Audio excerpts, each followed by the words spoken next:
Reincarnated with the strongest system. Chapter 791 Stranded in a Strange World. Will, do you think that life is unfair? A beautiful lady with black hair asked as she caressed the side of William's face. Yes, William replied as he looked at the lady's light brown eyes with love. Still, I am thankful that life allowed me to hold you in my arms like this.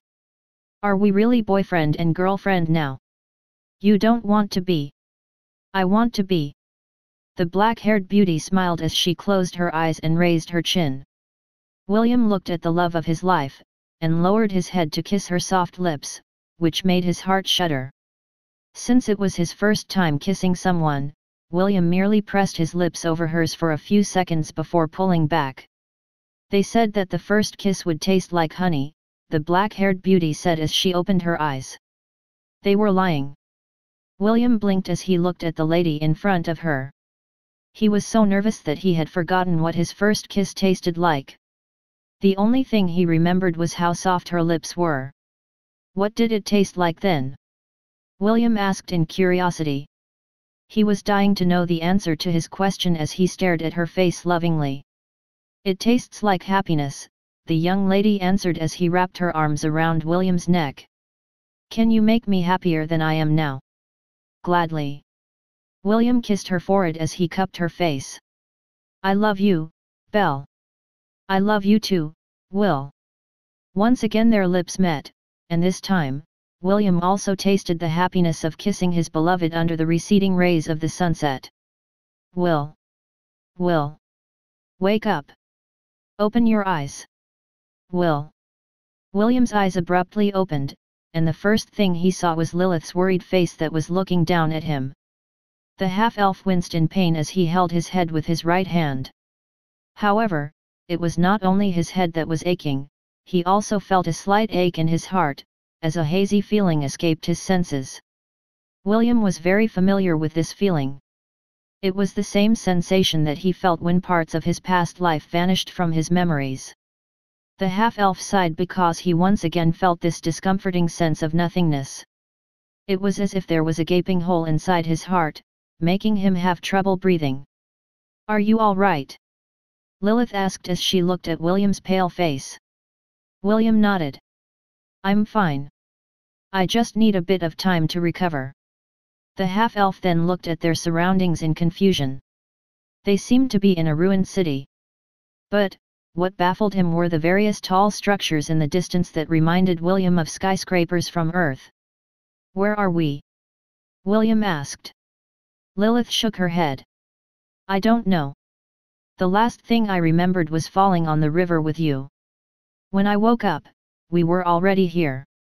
The Amazon princess shuddered when she remembered the scene of her falling towards the river.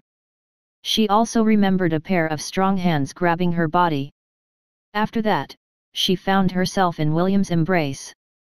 The moment they fell on the water, the two of them were enveloped in some kind of bubble, as they descended into the river's depths.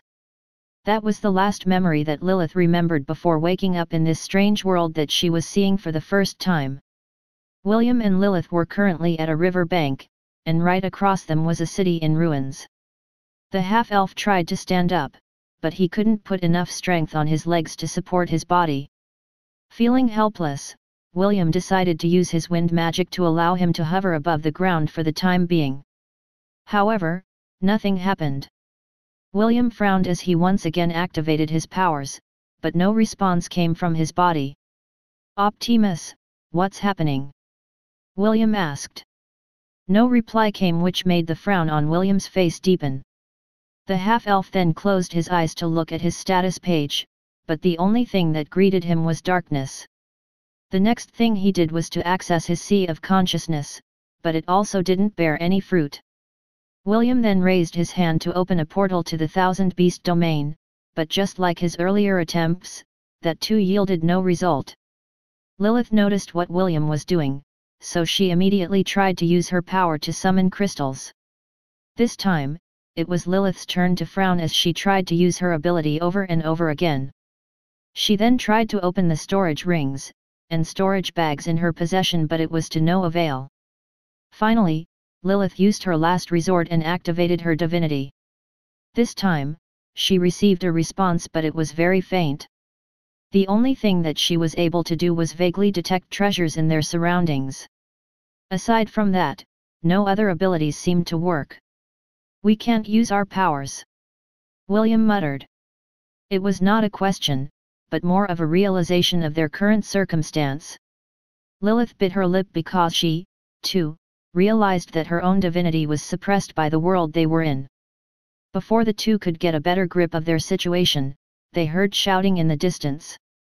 William and Lilith exchanged glances, and the Amazon princess hurriedly supported William's body, to help him walk. As they struggled to make their way to the place where the shouts were getting stronger, they saw several people fighting against decaying bodies that greatly resemble zombies. Curses and shouts permeated the surroundings as the people tried to hack the zombies with their bladed weapons. The two sides fought, but a glance was enough to tell them that the people were inexperienced in close combat. They merely hacked like crazy lunatics who didn't want to become zombie food. "No! Ah!"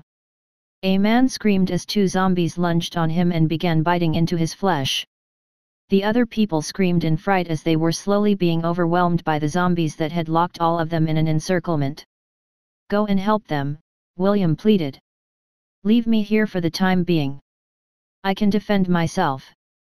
In order to kill the zombies, you need to sever their heads from their bodies. Also, don't get too close to those who were bitten by the zombies. There's a chance that they might have been infected by the zombie virus and will soon turn into zombies as well." "Okay," Lilith replied. Although she didn't understand what a zombie virus was, she still decided to listen to William's advice. After letting the half-elf lean on a wall, Lilith took out the two short swords on her waist and ran to help the people who were screaming in fear. With practiced movements, zombie heads started to roll on the ground as the Amazon princess unleashed her deadly martial arts. In this strange world where she couldn't use her powers, Lilith knew that only William, her strong body, and her martial prowess, were the only things she could depend on. 5 minutes later, the survivors looked at the young lady in disbelief and admiration. Standing over a pile of corpses, with two short swords in her hands, she looked like a goddess of war that had descended on the land to save them from the horrors that plagued their everyday lives. Chapter 792 Welcome to Glory Shelter.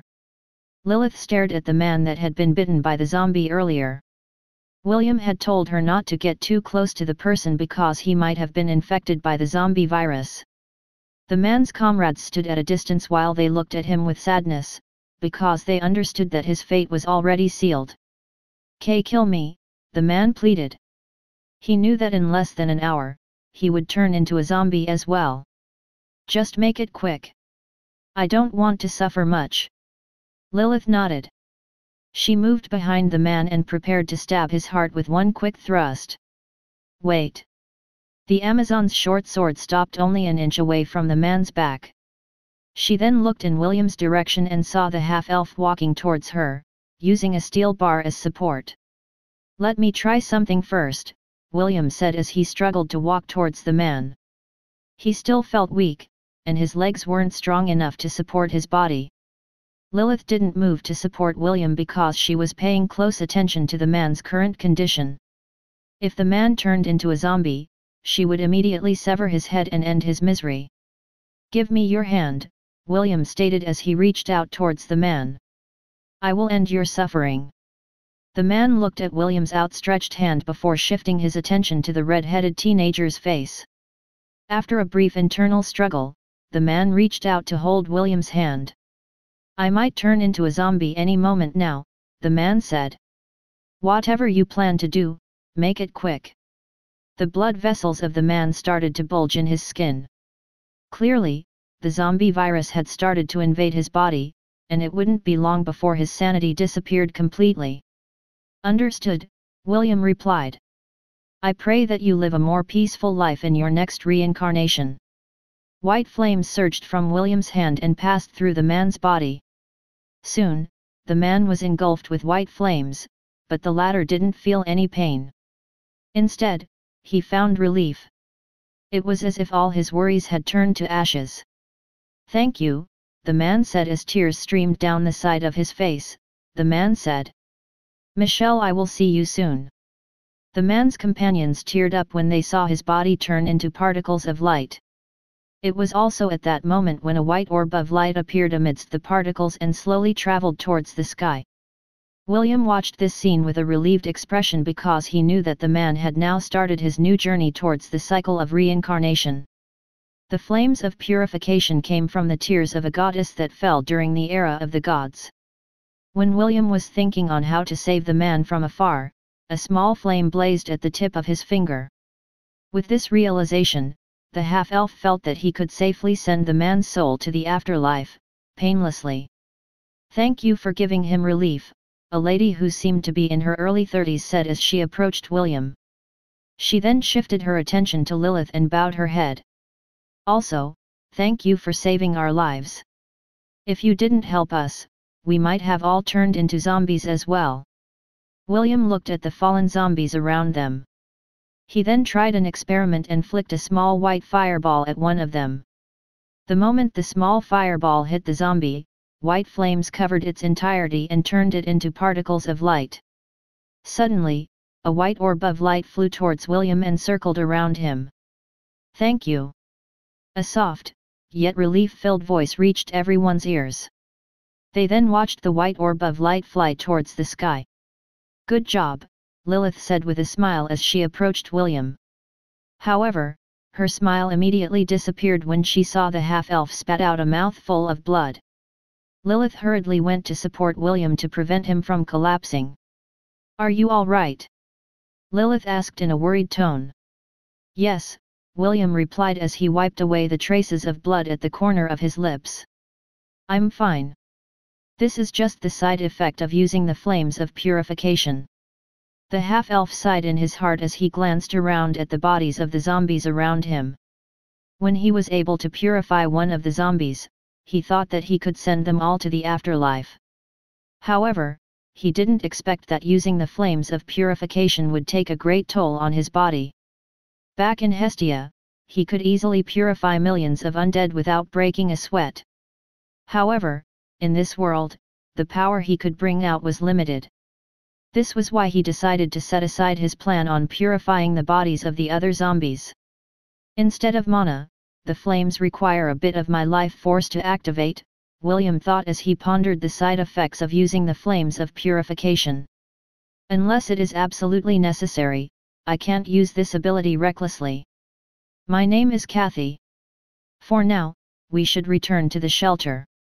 The lady who had approached William said with a worried expression. The sun will set in a few hours, and if we're not careful, we might meet higher undead on our return trip. They are much stronger than the zombies that you have fought. It will be best to avoid them as much as possible. William and Lilith exchanged glances before shifting their attention back to Kathy. Okay. We will come with you, Lilith said. Is your shelter far from here? A bit, Kathy replied apologetically. However, we have a truck parked 10 minutes away from here. With that, we can reach the shelter in half an hour. Lilith frowned. Truck. You can think of it as a horseless carriage, William commented before shifting his gaze to the boxes of canned goods that had fallen on the street. Are you perhaps scavenging for supplies? Kathy nodded her head. Yes. Our food reserves are getting low. This is why we are forced to travel far from the shelter in order to look for something to eat. William had read many post-apocalypse novels and understood how hard it was to gather resources in a world where danger lurked around every corner. A single glance was enough to tell him that among the 10 people who were scavenging for food, only 3 were somewhat capable of fighting against the zombies. The rest were just normal people, and clearly no match for the monsters that they had just faced. I will thank you in advance for your hospitality, William said with a smile. I hope that we don't trouble you too much. Nonsense, you saved our lives.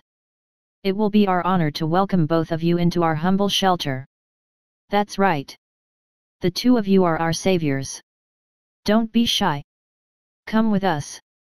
The other members of the group voiced their agreement, so William and Lilith joined them on their return trip back to their shelter. After half an hour of maneuvering in deserted streets, they arrived at what seemed to be a stadium. Kathy smiled as she opened the doors for William and Lilith to enter. "Welcome to Glory Shelter," Kathy said. "Although we don't have much, it is more comfortable resting here than sleeping on the streets." Just as Kathy was about to say more, a series of running footsteps echoed on the hallway of the stadium. Since the entire stadium was silent, these sets of footsteps easily reached their ears unhindered. William's eyes, who were accustomed to dark places, saw her first. A teenage lady with long red hair, similar to a flame, ran in their direction. When he was only a few meters away from Kathy's group, the lady stopped running and walked briskly towards them. Kathy was surprised because she didn't expect their leader to personally come to welcome them on their return trip. Her amber eyes locked on William and Lilith with restrained happiness, and the corner of her lips rose up into a charming smile. "Welcome to Glory Shelter," the red-haired young lady greeted. "My name is Raizel. I'd like to personally invite our honored guests to stay in my residence to rest." William and Lilith eyed at the teenage lady in front of them with a serious expression. For some reason, they felt quite attracted to her. It was as if Raizel was someone very important to them. Raizel didn't shy away from their gazes. In fact, she even puffed up her chest and placed both of her hands on her waist. After that she gave her two guests a wide grin, which unexpectedly made William's and Lilith's hearts skip a beat. Chapter 793 Lilith's Confusion. William laid down on the couch sideways, as he eyed the young lady who was humming a tune while preparing coffee in her makeshift kitchen. Raizel was wearing sportswear that showed her amazing figure. Sensing that William was looking at her, she turned her head and gave William a wink, which made the half-elf feel awkward. In the end, William decided to close his eyes to rest. When he and Lilith fell into the river of samsara, he immediately switched his job class to Ainherjar and prayed that his skill "One Who Breaks the Rules" would activate. Fortunately, it did. William and Lilith didn't enter the cycle of life and rebirth, but they had appeared in a post-apocalyptic world that was in ruins. The half-elf had lost a very important memory to him in exchange for their safety. However, after shielding Lilith from the purplish waters, it also drained William's strength. He also used the flames of purification, which further weakened his already weaker body. The only way for William to regain his strength was to take a rest, and that was what he decided to do. Lilith, who was sitting on a chair, glanced at William before shifting her attention back to the teenage lady who was carrying a tray in her hands. She placed the tray on the small table, and personally handed a cup to Lilith. After doing that, she approached William's couch and sat on the carpet. She then started to poke William's cheeks, nose, chin, and lips with her delicate finger. William had already fallen into a deep sleep, so he wasn't bothered by the young lady who was poking his face to satisfy her curiosity. Lilith sipped her coffee and watched this scene unfold.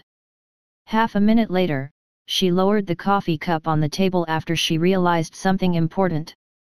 Why am I not stopping her from taking advantage of Will's condition? Lilith was inwardly shocked about this development. She was very sure that if other women were to poke William's face in such a manner, she would probably break their finger without batting an eye. However, not only did she not stop Raizel from poking William to oblivion, she also thought that this was a very normal occurrence. Did she use charm on me? Lilith thought, but she immediately rejected this idea. She was the embodiment of greed, and the power of the 7 deadly sins didn't work on her. Even Princess Sidonie and Morgana, at their full power, wouldn't be able to charm him even if they worked together. Lilith took a deep breath to calm herself down before calling out to the red-haired young lady, who had sneakily kissed William's cheeks. "Raizel, it is inappropriate for a teenage lady like you to kiss a sleeping man," Lilith scolded. "Let him rest. He is very tired." Raizel turned around and crawled towards Lilith with a smile. She then placed her hands on the armchair and pulled herself up. Before Lilith could even react to the girl's action, the young lady had already planted a kiss on her cheeks, which caught her by surprise. "I feel so happy," Raizel said as she rested her head on Lilith's lap. This is a very lonely place. Although I read the diary, I still can't believe that everything that was written there is true. The young lady sighed as she hugged Lilith's legs like a pillow. Soon, her soft sleeper breaths reached Lilith's ears, which made the latter's body stiffen. She looked at the girl sleeping on her lap, before shifting her gaze at the sleeping half-elf on the couch. For some reason, she had the sudden urge to throw something at William in order to wake him up. She wanted the half-elf to help her deal with the young lady who was treating her as a hug pillow. In the end, she resolved herself to push Raizel away. However, the moment her hand touched the young lady's head, Lilith felt that she couldn't bear to push her away. A few seconds later, Lilith let out a long depressing sigh. She then started to gently brush the young lady's hair with her hand, which made the latter's expression soften as she slept. Just what is going on? Lilith thought helplessly as she continued to brush Raizel's smooth hair. I guess I'll ask for an explanation after she wakes up. A few minutes later, Lilith leaned on her chair and closed her eyes to rest. Although her exhaustion wasn't as severe as William's, the battle against the black-striped terror rats had taken a toll on her body as well. Soon, the sound of 3 people sleeping spread across the room. Among them, the young lady with long red hair, snored without a care in the world. Port City of Alabaster. White Fang scratched his head as he looked at the little fairy-like creature in front of him. Chloe sat on top of the table and happily ate several pancakes without pause. The little fairy had arrived carrying the crest of Hestia Academy, demanding their cooperation. Because of this, they had decided to treat her as a VIP guest and seriously help her with her mission. However, they didn't expect that the first order she would give them was to give her pancakes to eat. Even Lilith, who was the calmest of them all, found this entire situation headache-inducing. Chloe just focused on eating and would only talk to them when the pancakes on her plate were almost gone. From the short pauses between eating, White Fang and Lilith managed to understand her reason for visiting their port city. Why is everyone looking for Sir William? Lilith bit her lip in frustration. It was not long ago when one of the agents of Hestia Academy also asked them for information about the half-elf. Since William didn't tell them where he was going, they decided not to pry into his personal matters. This had made the agents from Hestia Academy very upset, because they had failed to complete the mission that was given to them. White Fang and Lilith thought that no more inquiries would arrive, but Chloe's arrival had made them realize the seriousness of the situation. After prying a bit of information from the little fairy, they found out that there was a possibility that William had entered the Forbidden Ground. This information made Lilith very anxious because several strong warriors and adventurers had failed to return after venturing into the 7th Sanctum. They knew that these treasure-seeking individuals used the city of Alabaster as a place to restock before challenging the Forbidden Ground in the hopes that they would strike it big when they returned. Unfortunately, none of them had been seen since then, and knowing that her idol might have ventured to that place, made Lilith curse William and his ancestors up to the 5th generation. Okay, I'm full, Chloe patted her belly and burped out loud. You guys are good. Those pancakes were delicious. White Fang and Lilith could only smile stiffly at their little guest. They just hoped that while she was here, the little fairy would not turn the port city of Alabaster upside down in search of the half-elf who had disappeared without a trace. Chapter 794 Swiper's Ambition Part 1. No one knows what this place is really called, but due to the countless number of undeads that roam the land, the locals decided to just call this place the Deadlands. Raizel explained as she eyed her 2 guests with a smile.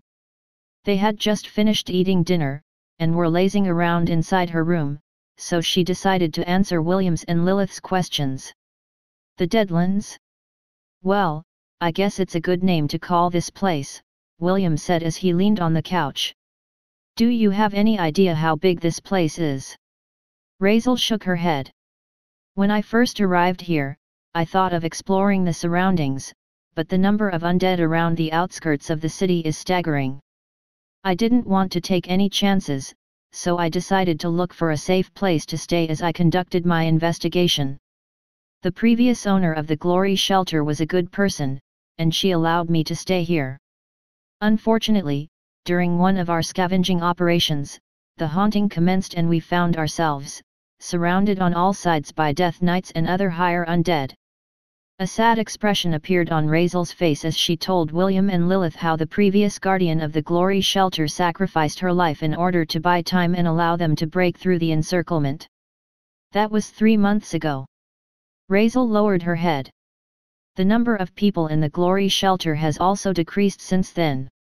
Right now, there are only 38 survivors in this shelter. 40, if I add the two of you. Lilith, who had maintained her silence while listening to Raisel's explanation, crossed her arms over her chest. Does this haunting happen on a regular basis? Lilith inquired. Raisel nodded. It happens every 3 to 5 days. Usually, we only scavenge for food a day after the haunting ends. Fortunately, the two of you arrived today. If you had appeared in this world yesterday, you might have found yourselves trapped amidst a vast army of undead. William frowned. He and Lilith weren't able to use their powers, so fighting against an army of undead is akin to suicide. Even though he could use the flames of purification, he could only use it sparingly because it took a toll on his body, every time he used it. Are there any other shelters aside from the Glory Shelter? William asked. Of course, Raisel replied in a heartbeat. Although I don't know about other places, this city has at least 20 shelters. Aside from humans, there are other races that appear here from time to time like orcs, demons, devils, elves, beastkins, dwarves, gnomes, etc. Our shelter mostly has humans, but the others have mixed races in them. Are these shelters all in good terms with each other? Lilith inquired. If so many ethnicities were gathered in one place, there were bound to be disputes. She was very curious if, aside from the undead, they also had to be wary of the people that were also doing their best to survive within this land ruled by the undead. Raisel sighed. She was about to answer the question when a ringing sound rang out inside the building. Speaking of the devil, Raisel muttered in annoyance. She then grabbed the sword that was hanging on the wall before glancing back at the two clueless people inside her room. Please, come with me. I might need your help in dealing with these bastards who don't know how to coexist in peace. William and Lilith glanced at each other before following Raisel, who had already started running down the hallway. A few minutes later, they arrived at the entrance of the stadium where a dozen demons were gathered. What do you want this time, Swiper? Raisel asked as she glared at the 2-meter-tall Borkin that reminded William of Zhu. Do you really think that we are people that you can bully? The Borkin laughed out loud as he eyed the beautiful young lady in front of him. Raisel, my boys told me that your people managed to salvage plenty of resources earlier. Don't worry, we didn't come here to trouble you. We just came to ask you to share some of those provisions with us. Raisel sneered at Borkin, whose face was as thick as an electric pole. Share our provisions? Do you really think I am a gullible child? Why don't you just say that you intend to steal the provisions we worked hard to acquire? Swiper shook his head and clicked his tongue. Steal? Don't slander me, my dear. I don't have a habit of bullying the weak. Tell you what, why don't you and your people join our demonic shelter? I will guarantee your safety and the safety of those under you. All you need to do is help us gather provisions from time to time. What do you say? It's a win-win proposal, right? Raisel gritted her teeth and unsheathed the sword that she had brought with her. Since you want provisions so much, how about I use your body to cook a barbecue for your people? Raisel took a fighting stance and glared hatefully at the demons in front of her. Swiper chuckled as he eyed the young beauty whose eyes had locked onto his body. Do you really want to go down this route? Swiper raised his hand and the demons took out their weapons. I admit that you are a strong fighter, but you're only one person. The Borkin eyed the people behind Raisel, who unconsciously took a step back from the demons' intimidation. While some of the members of the Glory Shelter could deal with normal zombies, they couldn't possibly fight off demons who are well versed in combat. Razel frowned because she knew that none of the people behind her were the demon's match. Razel, I admire your strength, Swiper commented. Become my subordinate and I promise that your people will no longer have anything to fear in the Deadlands. This is your last chance. You're a smart person, so make the right decision. Razel gritted her teeth as she firmly held the weapon in her hand. She now understood that Swiper's true reason for coming to their shelter was to annex them and bring them under his wing. Sharing the supplies was just an excuse to force them to submit to his will. While she was pondering on what to do next, she felt a hand rest on her shoulder. Turning her head to the side, she saw William looking at the demons with a calm expression on his face. I'll handle this, William said as he took a step forward. In his hands was a long steel pipe that he had picked up from the ground. The half-elf walked towards the demons while resting the steel pipe on his shoulders. He was like a hoodlum that was about to ask people for protection money. Your name is Swiper, right? William asked. And you are? Swiper frowned as he looked at the handsome half-elf. This was the first time he was seeing William, so he didn't know if he was a capable fighter or not. Only Razel held a significant threat against him because he had crossed swords with her a month ago and experienced her fighting prowess firsthand. Because of this, he desired to make her his subordinate so that their demonic shelter could have the power to annex the other shelters in order to become the sole ruler of the survivors in the Deadlands. Me. William smiled as he stopped a meter away from the Borkin, who made a gesture to his subordinates to surround the half-elf. I am your daddy. Without another word, William swung the steel pipe on his shoulder, hitting the side of Swiper's right face, sending him tumbling to the side. This scene made the demons, and the humans, who were paying close attention to William's and Swiper's chat, look at the half-elf with dumbfounded expressions on their faces. All of them only had one thought in their minds, and that was, this guy is dead. Swiper hastily stood up from the ground and touched his right cheek. He didn't expect that William would have the guts to take the initiative to attack him. Because of this, he felt that he had been shamed in front of his subordinates, and it made his eyes become bloodshot. What are you waiting for? Swiper roared. Kill him. Chapter 795 Swiper's Ambition Part 2. Swiper's roar broke the demons out of their daze, and they immediately closed the distance to attack William. The red-headed teenager only smirked at their advance and held the makeshift weapon in his hand firmly. Since he was surrounded, William decided to deal with the nearest enemy and break the demon's momentum. William thrust his steel pipe backwards to hit the demon who tried to stab him from behind.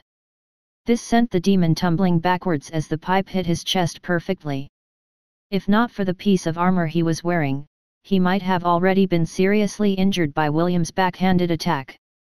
After knocking back his attacker from behind, William lowered his body and spun around, using the steel pipe to hit the legs of the demons that had ventured within his strike range.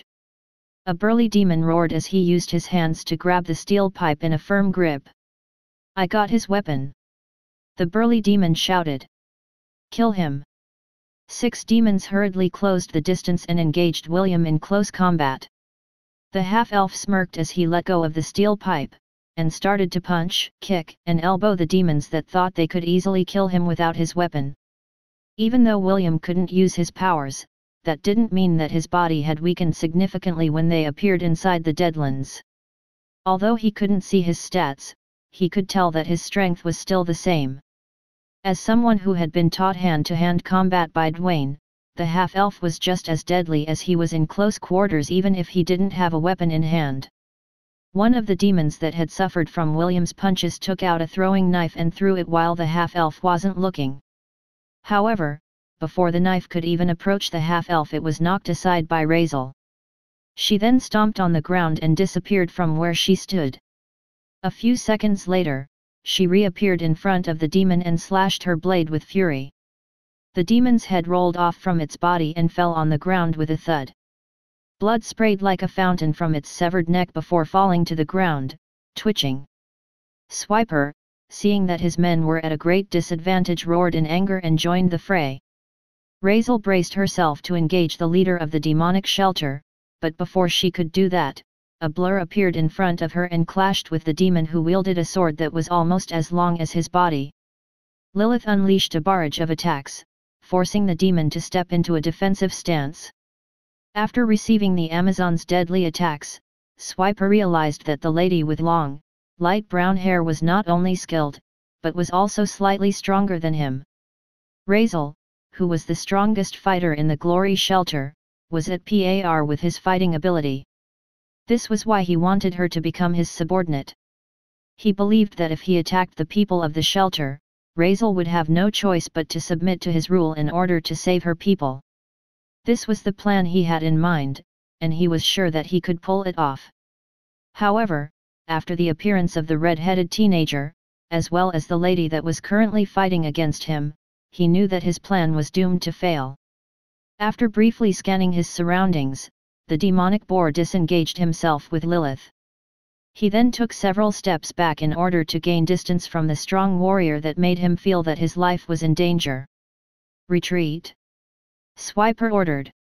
He didn't care whether his men heard his orders or not. He simply ran away and jumped into his truck. A moment later, the truck came to life and left the premises, leaving behind his subordinates that had been struggling to their feet. Seeing that his opponents had lost the will to fight, William stopped his attacks and allowed them to run away. At first, he planned to kill all of them, but Razel held onto his arm and shook her head firmly. Although he was reluctant to leave the source of trouble alone, he decided to give her face and stopped his attacks on the fleeing demons. Among the dozens of demons that Swiper had brought with him, one had died under Razel's blade. William glanced at the dead body, just in time to see it turn into particles of light. He also saw a small orb of light, that he believed to be the demon's soul. The orb of light slowly turned dark as it flew towards a black tower in the distance. As someone who had experience in purifying souls, William knew that the soul had been corrupted by an unholy energy. Although his body had disappeared, his soul will now be trapped in that tower until a new undead vessel is born, Razel said with a depressed sigh. Aside from turning into zombies, there are other ways that the Undead Legion replenishes their ranks here in the Deadlands. This is why there was an unwritten rule that the survivors shouldn't fight against each other. Of course, this rule doesn't apply to those who are ambitious.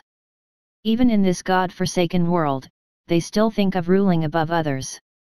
They're all a bunch of bastards. William looked in the direction where Swiper's group had run away. He still didn't understand much about this world, so he decided to do some investigation first. "Is there any way to leave this place?" William asked as he shifted his attention to the black tower in the distance. "There is," Razel answered.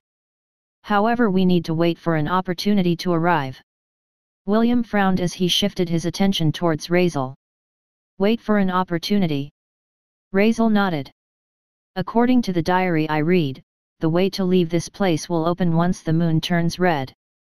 At that moment, the Undead Legion would raze this city to the ground and kill all the remaining survivors. That is when the exit to this world will appear. I don't know if I should be glad, or be worried about this revelation," Lilith commented as she walked towards Razel.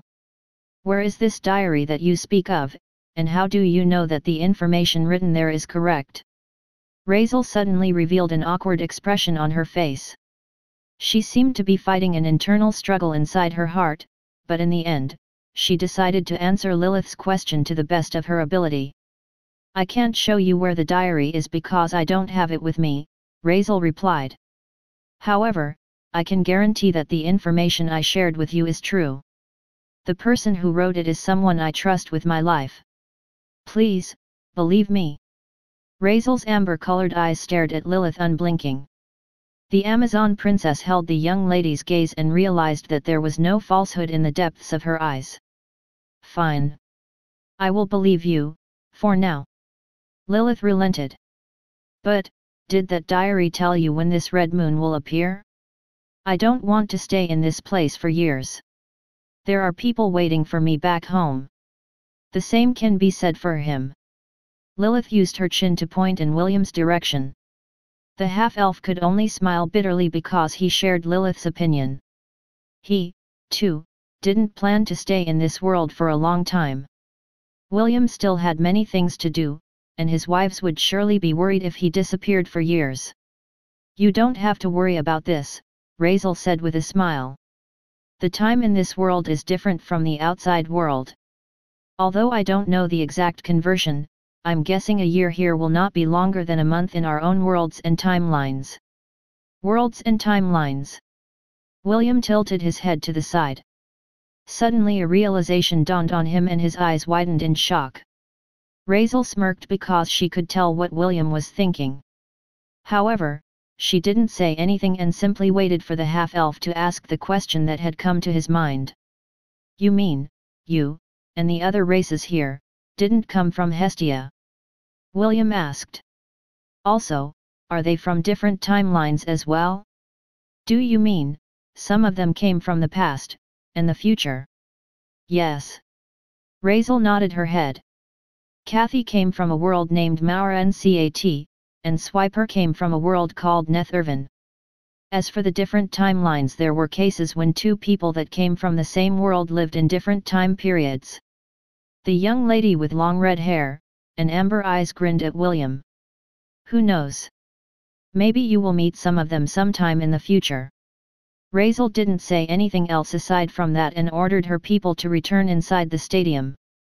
Now that Swiper and his gang had suffered defeat by their hands, they would not be making trouble with the Glory Shelter anytime soon. Chapter 796, The Haunting Part 1. 4 days passed after William and Lilith arrived in the Deadlands.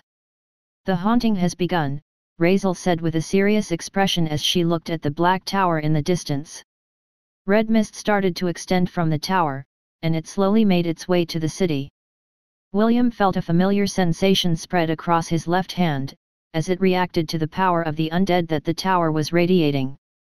A few moments later, William heard a distinct ringing sound that came from the tower. The sound was similar to the pealing of a bell, and it made the hair on William's neck stand on end. "Do either of you hear that ringing sound?" William asked the two girls by his side. The three of them were on the roof of the stadium to observe the haunting from their vantage point. "Ringing sound?" Lilith frowned. "What ringing sound?" "I don't hear anything unusual," Razel answered. "Will, do you hear something ringing?" After spending a few days together, the three of them had become close to each other and comfortably called each other's names without any problem. William nodded. "Yes. It is coming from that toe." Suddenly, William's eyes glowed and turned golden. He then held his shoulders with his hands as his body shuddered uncontrollably. Beads of sweat formed on his forehead as he held back the bloodthirst that he had been keeping at bay for the past few days. Ever since he had entered the 7th sanctum, he hadn't been able to drink any blood from Charmaine and the other elves. This was a problem that had been plaguing him ever since he had entered the Deadlands, and he was using his willpower to keep it at bay. However, the ringing sound of the Black Tower seemed to have bypassed the emotional barrier that he had set in place and broke it to pieces. William took ragged breaths as his fangs slowly extended. "Don't come near me," William said hoarsely as he used all of his willpower to resist the urge to pin down one of the girls beside him and drink their blood. "Go back inside. Hurry. What is happening to you?" Lilith asked worriedly. She was about to touch William's shoulder, but Razel caught her hand and prevented her from touching the half-elf. "Let's go," Razel said as she glanced at William with a complicated expression. "We will only make things worse if we stay here. Let's go hide in the basement with the others." The young lady didn't wait for Lilith to say anything and forcefully dragged her away, leaving William behind. The half-elf kneeled on the roof of the stadium as the nails on his left hand turned black. "This is bad," William thought as nerves started to bulge in his left hand. He had never allowed his bloodthirst to get out of control because he had a steady supply of blood to drink from. Now that his connection with the Thousand Beast domain was cut off, he had no means of quenching his bloodthirst, aside from drinking from the people in the shelter. This was something William didn't want to do, so he had tried to hold himself back for as long as he could. He just didn't expect that the haunting would cause his vampiric powers to rise to the surface. Due to William's heightened senses, he was able to see countless eerie-looking, glowing, orbs of various colors coming out from the base of the tower. Minutes passed and this procession of glowing lights entered the city.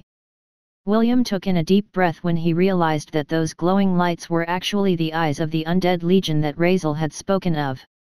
"This is indeed troublesome," William muttered. He was not a stranger to the undead, so he was able to get a rough estimate on how powerful this unholy army was. Death Knights, Wraiths, Zombies, Zombie Lords, Skeleton Soldiers, Skeleton Mages, Skeleton Archers, and Dul Ahan littered William's vision. What made him feel cold were the 4 bone dragons that flew above the Black Tower.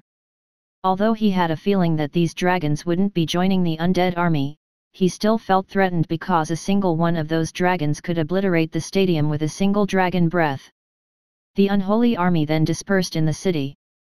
Among these undead, a group that William estimated to number over 1,000 headed towards the Glory Shelter. William knew that even if the bone dragons didn't help, this small army was enough to massacre everyone inside the stadium. The half-elf didn't know how the people in the various shelters were able to survive the haunting on a regular basis. In William's opinion, this was simply overkill. Even if Razel was as strong as Lilith, she wouldn't be able to handle this many undead, especially since they weren't able to use their powers. While the half-elf was busy holding back his bloodthirst, and observing the undead army, a set of footsteps reached his ears. "You're probably wondering why we were able to survive this long every time the haunting commences, right?" The familiar voice reached William's ears, and it almost broke his concentration in suppressing his vampiring urges. "Don't worry, they will not be able to enter the stadium," Razel said as she glanced at William, who was kneeling beside her. "I will not let them enter this shelter." Razel took a step forward and a golden lasso appeared in her hand. "Their numbers have exceeded my expectations, but it is still within the acceptable range," Razel said. "But, I will not be able to beat them alone. I'll need your help, Will." The golden rope in her hands wrapped itself around William's body and held him in place. She then knelt in front of the half-elf and held the back of his head. "This is my first time," Razel said. Her voice carried a trace of anxiousness and excitement at the same time.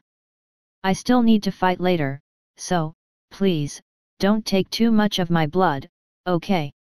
William wasn't able to continue his words because Razel pulled him close and rested his head on her shoulder. "It's fine," Razel whispered in William's ear. Her voice carried a temptation that was too hard to resist. "We need to survive and escape the Deadlands together. That is the only way for the 3 of us to be reunited in the future." William didn't have time to digest Razel's words because the latter had already pulled his head closer to her neck, forcing his lips to press against the throbbing blood vessels in her neck.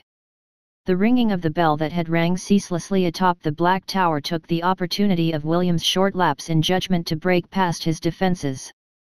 With a sigh of acceptance, William opened his lips and sank his fangs into the offering that had voluntarily presented herself to him. Razel's rich and powerful blood tasted so sweet that William found it hard to control himself. When the first drop of blood landed on his tongue, the half-elf regained a bit of his senses. Because of this, he didn't drink too deeply, and only took in a mouthful of blood, before licking the wounds on the young lady's neck, healing it completely. "Thank you," William said as he gained a firm hold on his bloodthirst. Although he wasn't able to drink his fill, it was more than enough to control his body. Razel, on the other hand, sighed as she basked in the afterglow of the unbelievable pleasure of having her blood drank from her neck. "Are you sure you had enough?" Razel asked. Her face was flushed, and it seemed that the euphoria she felt still lingered within her mind. "Yes," William replied. Can you remove this binding? The undead are almost here. We need to deal with them now." Razel stared at the golden rope that bound William's body in a daze. It took a moment for her to remember where they were and the current predicament that they were facing. In order to hide her embarrassment, she hastily removed the binding on William's body and looked at the undead army to hide the blush on her face. "Now that you've drunk my blood, Do you feel anything different? Razel asked. William nodded. He didn't know the reason why, but he felt very powerful right now. Perhaps it was due to the combined effects of the Black Tower and Razel's blood. But, right now, William felt that even if a few thousand more undead were added to the unholy army in front of him, he would still come out victorious. Let's go, Razel said as she jumped off the roof of the stadium. She then waved her hand and the golden lasso descended upon the undead that were now only a few meters away from the entrance of the stadium. Bind the world in your embrace and hold it in place, Razel shouted. Hold the firmament, Gleipnir. Chapter 797 The Haunting Part 2. The golden rope extended and descended upon the undead army like a raging storm. The undead who were unlucky to cross its path were instantly torn to pieces. William jumped down from the roof of the stadium and smashed down on a Dullahan that was about to charge in Razel's direction. Right now, he felt very powerful. Usually when he drank the blood of others, his strength would get a significant boost that would last for a few hours. However, because of the effect of the Black Tower, and red mist that seemed to heighten the powers of the undead, William's strength had increased drastically. Even though he couldn't see his status page right now, he had a feeling that his prestige class, Vampiric Necromancer, had been forcefully equipped, giving him the strength of a vampiric prince. The Dullahan weren't even able to form any kind of resistance as William smashed it to the ground, obliterating it completely. The Death Knight that was close to the Dullahan brandished its sword at William, but the latter caught it with his left hand. Mind if I borrow your sword? William asked with a devilish smile. Without waiting for the Death Knight's answer, the half-elf pulled the undead close to him and used his fist to break its hands, freeing the sword in its grip. With a weapon in hand, William twisted his body to the side and swung the sword heavily. The Death Knight's head flew in the air as William severed it from its body. As someone who had dealings with the undead, he knew that higher undead were capable of reattaching their bodies together even if they were cut down. Because of this, William didn't give the Death Knight any opportunity, and stomped on its head, shattering it to pieces. 2 down. William smirked as he scanned the undead army, looking for the strong undeads that lead the army. He gave Razel a sidelong glance before running towards his new target. The beautiful warrior was busy fighting against the normal zombies and skeleton soldiers. It was quite obvious that Razel had no trouble dealing with the small fries, so William left her with peace of mind. He just focused on the leaders of the undead army, and ground them to dust under his feet. Lilith, who became worried about William's and Razel's continued absence, appeared on the roof of the stadium. She thought that Razel would bring William back with her to hide in the makeshift basement that they use as a bunker whenever the haunting commenced. Her eyes widened in shock when she saw the golden lasso in Razel's hand. Gleipnir. Lilith gasped in shock at the weapon that was considered as the national treasure of the Amazon Empire. Impossible. How come she has it? The Amazon princess was quite familiar with Gleipnir's abilities because only the members of the royal family could wield it. Empress Andraste had allowed her to use this weapon on several occasions when she was dealing with dangerous missions for the sake of their empire. There's no doubt about it, that's Gleipnir. Lilith's expression became serious as she watched the red-haired lady use the mythical artifact as if it was part of her body. Just who is she? As she continued to watch Razel's battle, Lilith could tell that the young lady had mastered how to wield its powers. In fact, the way she used Gleipnir far surpassed Lilith's understanding of the weapon. In the end, the Amazon princess decided to just observe for the time being, and ask questions after the battle ended. Lilith then shifted her attention to William, who was performing a one-sided massacre in the distance. Anything that came within his range would immediately be destroyed by punches and kicks that held the force of a wrecking ball. After an hour, all the undead, and their reinforcements had been dealt with. Every undead that William and Razel killed had turned into black orbs of light that flew towards the Black Tower.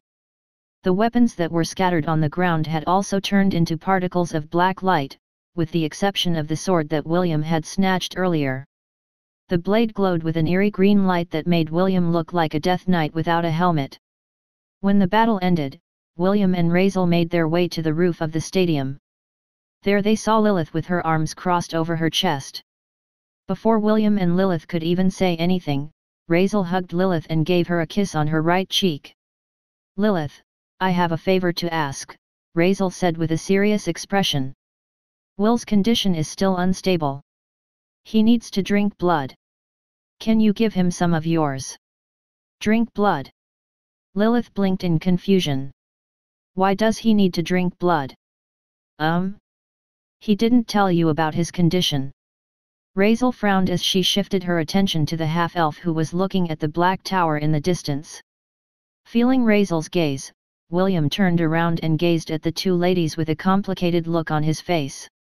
To be honest, he was still shocked by the fact that Razel knew that he was suffering from bloodthirst.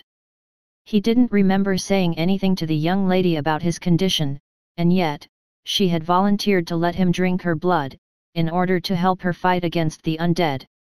"How did you know?" William asked. Although he didn't elaborate, he knew that Razel understood what he was trying to ask her.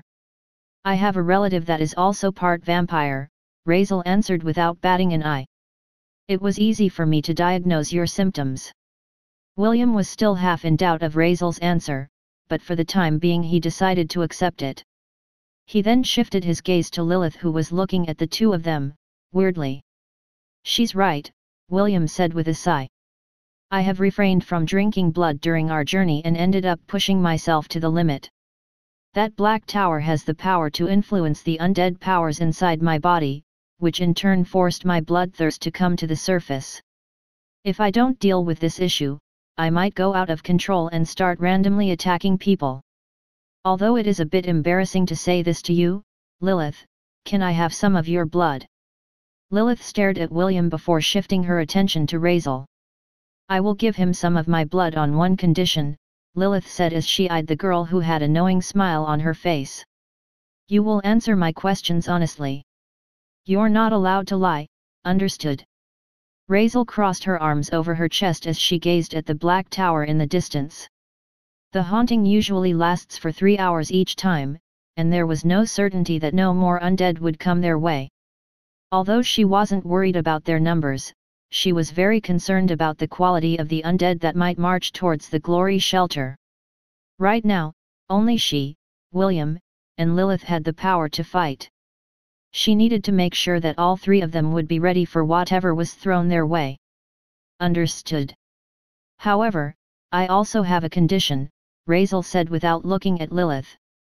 "You can only ask me 2 questions. I will not answer more than that."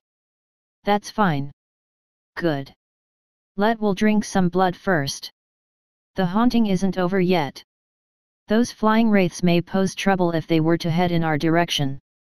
William and Lilith stared at the thousands of white wraiths that flew around the outer perimeter of the tower, alongside the bone dragons. They knew that those wraiths were bad news, so Lilith didn't argue and nodded her head in agreement. Chapter 798 Only to the people I love. "What should I do?" Lilith asked. Although she had heard stories of vampires, this was the first time that she had encountered one. "Just stand there," William said as he stood in front of the Amazon princess. "I will handle the rest. It might hurt at first, but the pain will only last for a short while." Razel looked at the two with an eager smile on her lips. For some reason, she was quite interested to see Lilith's reaction after William drank her blood for the first time. After experiencing it once, she knew that the Amazon would definitely lose her composure once the waves of pleasure assaulted her senses. Is it okay to hold you?" William asked. "I'm afraid you might not be able to support your body later." "Okay," Lilith replied. She had also noticed Razel's curious stare aimed in her direction, and for some reason, she could feel a sense of anticipation in the young lady's gaze, which she could not understand. William moved Lilith's long, light brown hair to the side as he stared at the nape of her neck. A few seconds later, he lowered his head and sank his fangs into her flesh, drawing blood. Lilith's body shuddered when she felt the stinging pain. However, just like William said earlier, the pain disappeared like a fleeting dream, and what followed next made her head swoon.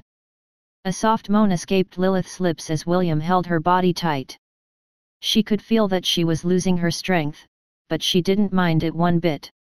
In fact, the pleasure that she was experiencing made her want to stay in that moment forever. Unfortunately, William had set his own limitations when drinking the blood of others. He would not drink more than a mouthful, and stop after he reached his quota. What others didn't know was that, it was not only those whom he drank blood from that felt the incredible sense of euphoria. The half-elf also felt something similar when he drank people's blood.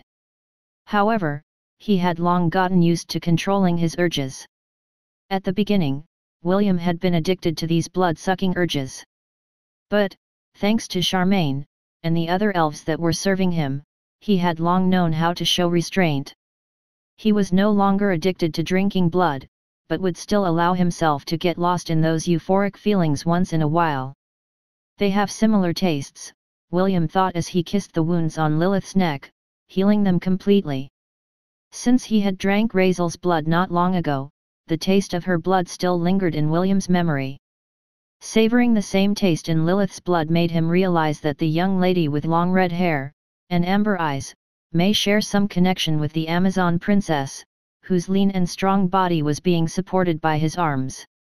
Raisel then moved close to Lilith and whispered in her ears. "Does it feel good?" Raisel asked. "Yes," Lilith replied subconsciously.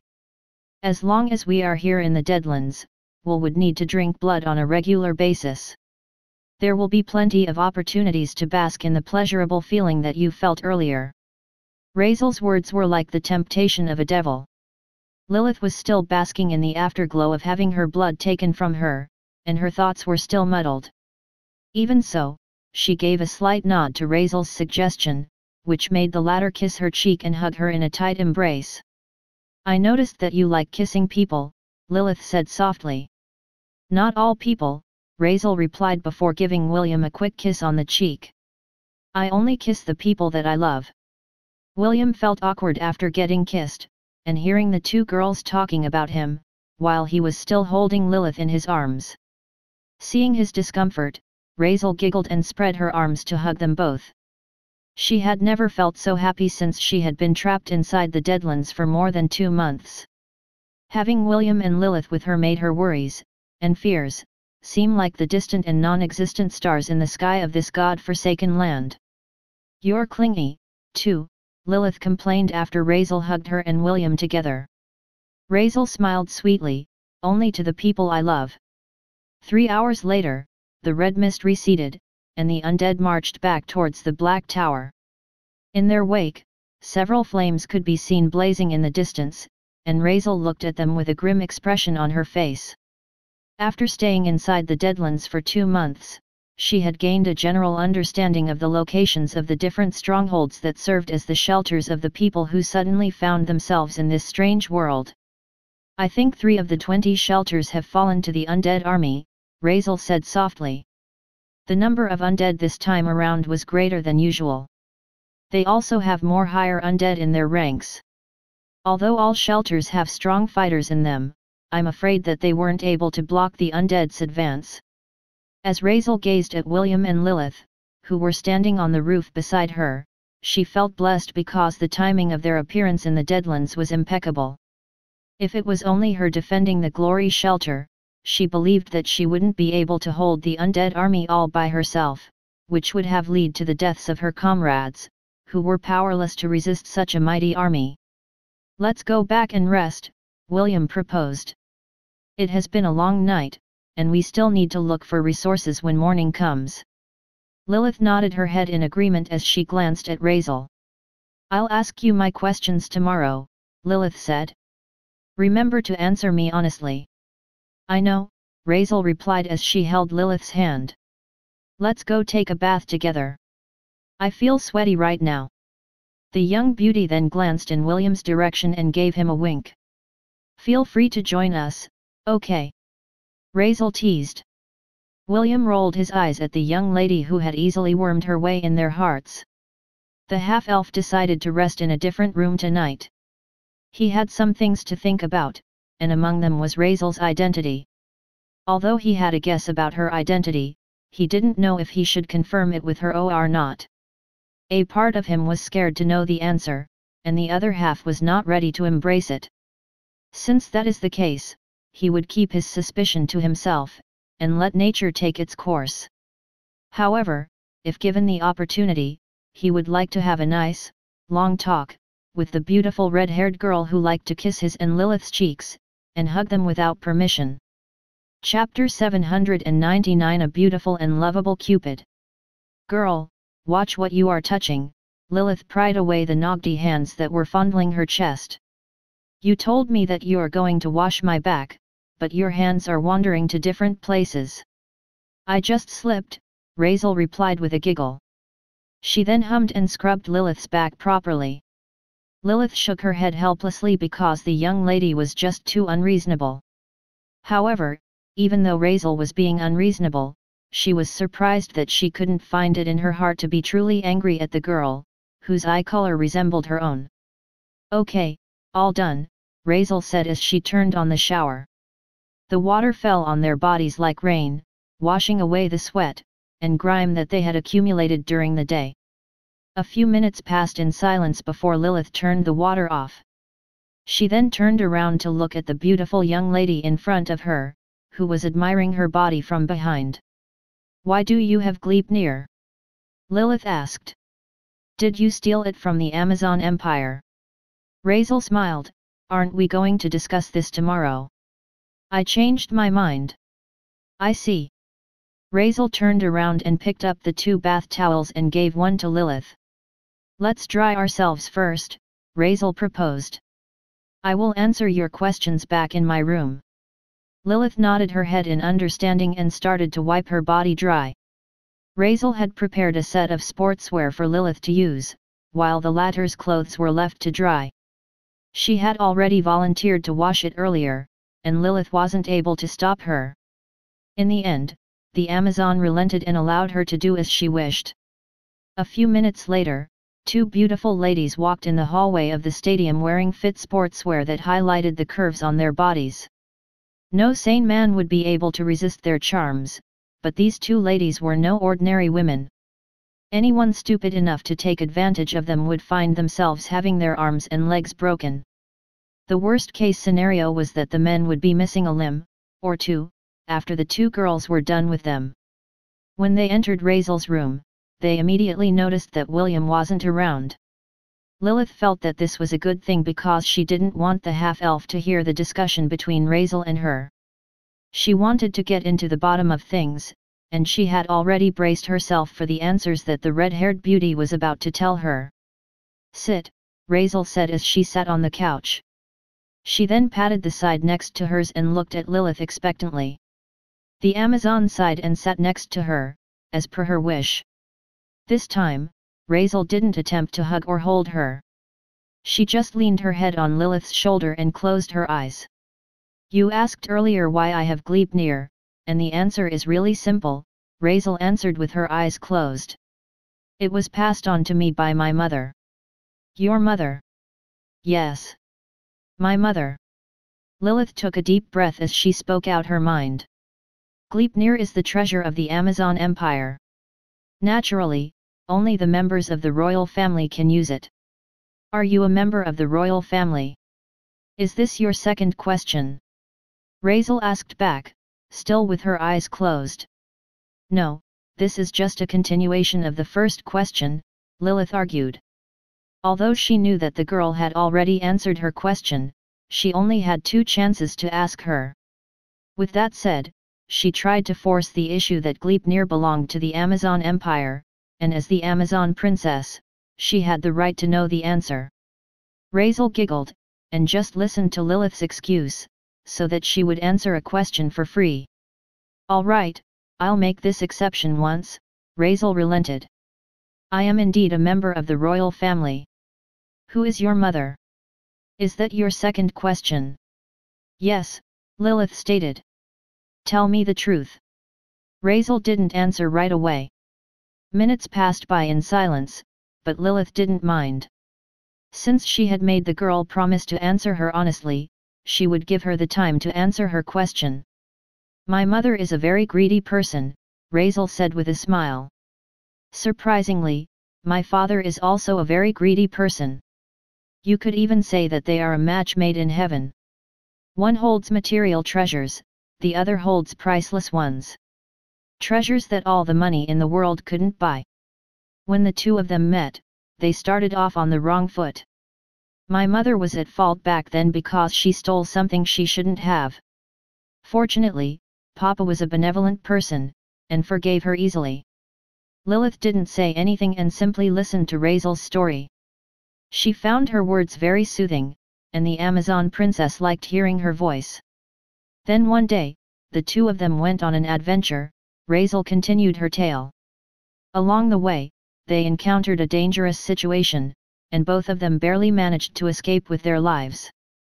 Perhaps it was fate, but the two of them met a very beautiful Cupid, who helped them get closer to each other. Papa wasn't a dense person, so he understood that Mama had her sights on him. However, the problem was that Mama was too afraid to take the initiative during this time period. Mama thought that she needed time to get on Papa's good side, so she decided to just go with the flow. I think this is Mama's shortcoming. As an Amazon, we should always take the initiative when it comes to looking for our life partners. Being passive isn't our style. Razel's voice took on a pouty tone, which made Lilith subconsciously pinch her cheek. What happened next? Lilith asked. Clearly, she wanted to know more about Razel's Papa and Mama. Due to Mama's inaction, and Papa dealing with his own circumstances at that time, their distance remained, Razel explained. Fortunately, a beautiful and lovable Cupid had seen the problem, so she decided to take matters into her own hands. And what did that Cupid do? She gave Mama some advice. And that advice was? Lilith asked as she raised an eyebrow. Razel opened her eyes and smirked. I already answered your two questions, so I'm not telling, Razel giggled as she ran away. Lilith smirked as she ran after the girl. Soon, the sound of two girls giggling echoed on the walls of Razel's room, not knowing that a certain half-elf could hear the two of them from the room next to theirs, where he had chosen to rest for the night. Chapter 800 Nice Tush. When William opened his eyes, it was still dark outside. It had been a few hours since the haunting, and he had only slept lightly through the night. This was to ensure that if they were to get attacked again, he would be able to respond accordingly. Fortunately, after the undead had returned to the Black Tower, no further attacks happened. The half-elf took a deep breath as he stood up from his makeshift bed. After doing some simple stretches, William left the room to get some fresh air outside. Just as he was passing by Razel's room, the half-elf remembered the words that the young lady had spoken yesterday. Although he didn't mean to eavesdrop, what was done, and there was nothing that he could do about it. William paused as he used his heightened hearing abilities to check if the two girls were awake. Unfortunately, the only thing he heard was the peaceful breaths of two people who were in a deep sleep. I'll come back to talk to Razel later, William thought as he continued to walk in the hallway. Inside Razel's room, the beautiful young lady hugged Lilith's arm as she slept without a care in the world. This side of her was something that no ordinary people could see. As someone that was born into the Amazon royal family, there were many responsibilities that she carried on her shoulders. The outside world would only see her as a confident and domineering warrior princess who didn't shy away from any kind of challenge. This was what led her to explore one of the forbidden grounds of their domain, and ended up in the Deadlands after falling on the river of Samsara. If not for her quick wits to using Gleipnir to wrap her body up like a mummy before falling to the river, she might have already undergone a series of lifetimes, as per the laws of Samsara. Actually, falling in the river wasn't necessarily a bad thing. Those who did fall in the river, and managed to survive their 13 lifetimes would receive enlightenment, and break through the restraints of mortality, which would turn them into demigods. Unfortunately, not many were able to accomplish such a feat. Most of them remained trapped within the river, carried by the currents until their souls became pure, and ready to once again enter the cycle of reincarnation. The same could be said for the other people who had ended up in the Deadlands. One way or another, they had accidentally crossed to a place between the boundaries of life and death. Due to their strong will to live, and rejection to cross over to the next life, they ended up in the Deadlands. A place where neither the living or the dead could find peace. When Lilith opened her eyes, the first thing she saw was a lump of long red hair. What followed next was the sound of Raisel's steady breaths, which allowed Lilith to remember the things that they had discussed. A few hours ago, Lilith asked Raisel who her mother was, but the young lady didn't give her a name. Instead, Raisel talked about her mama, her papa, and the rest of her family. She told Lilith how she grew up being showered with love and care by her parents and siblings. According to Raisel, she had many brothers and sisters. The reason for this was due to her father having many wives. The young lady said that each of her father's wives treated all of the children in their family like their own kids. When Lilith asked Raisel if her papa's wives were also Amazons, the latter shook her head. The young lady insisted that the only Amazons in their family were her little sister, and their mother. Lilith then asked Raisel specific questions like what did his papa's wives look like. To this question, the young lady only gave Lilith a mysterious smile and refused to comment further. The two of them talked about many things, until they fell asleep together. The Amazon princess gazed at the young lady beside her with a complicated expression on her face. Raisel's long red hair, that reminded her of William, covered the side of her beautiful face. Lilith lightly brushed it off, and tucked it behind the girl's ear, so she could get a better look at her. The young lady's eyes were closed right now, but she had stared at those beautiful amber eyes, that were the same color as her own, last night. Although Lilith wasn't 100% sure of her hunch, she didn't reject the idea either. As she gently caressed the side of Raisel's face, a big part of her heart wished that it were true. Is this fate playing with me? Lilith thought as she stared at the young lady with a tender gaze. She didn't have the answer to this question.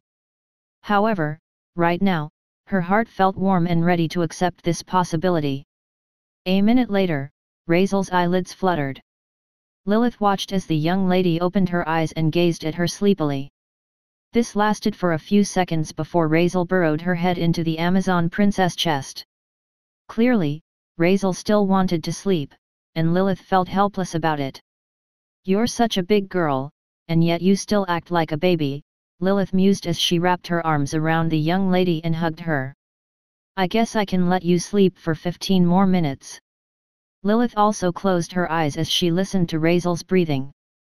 Unknowingly, she also fell asleep and would wake up with Raisel an hour later. "They're still asleep." William scratched his head. He was having an internal struggle whether to eat breakfast without them, or wait for the two girls to wake up. After a few minutes, he decided to go to the shower room to take a bath. He hadn't taken a bath yesterday due to the circumstances they had to deal with. As the water fell on his head like rain, he closed his eyes and tried to sense anything from inside his body and sea of consciousness. William spent a few minutes trying to activate all his abilities, but only the flame of purification appeared in his vision. "I guess the flames of purification in my prestige class, Vampiric Necromancer, are the only things I can use in this place," William mused. Just as he was about to turn off the water, the door of the shower room opened and two beautiful ladies appeared in his vision. The three people stared at each other for half a minute. Suddenly, Lilith lowered her head and stared at little Will, who had sensed that enemies had appeared to fight him. "Nice tush," Lilith said before covering her lips and giggled. Raisel, on the other hand, covered her eyes with her hand. However, the small gaps in between her fingers, and the giggle that escaped her lips made William turn around and reach for his bath towel in haste. He had been too occupied with his thoughts that he didn't notice the arrival of the two girls. "You don't have to go, you know," Lilith asked as she moved towards William. "Why don't I help you scrub your back?" William backed away, and wrapped the bath towel on his waist. He then hurriedly left the shower room without turning back or saying a word. To be honest, he didn't mind being seen by Lilith, but since Razel was also with her, he decided to make a strategic retreat. Although he still hadn't confirmed his suspicions, he wouldn't allow the red-haired beauty to see him in his birthday suit.